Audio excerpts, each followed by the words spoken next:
গোটা টায়ার কাটে চলে গেছে। এই যে এখান থেকে দাগ।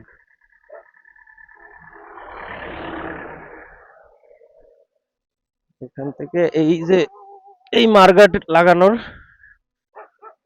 মার্গাটের এই নাটটা ঠেকে গেছে, নাটও বেঁকে গেছে।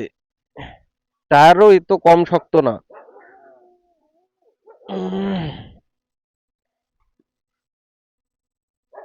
মার্গাটটা তো বসলো কি করে?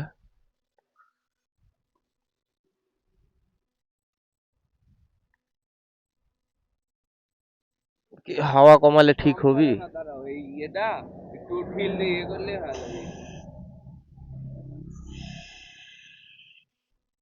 হাওয়া একটু কমাইলি, হাওয়া একটু কমায় নিলে তাও একটু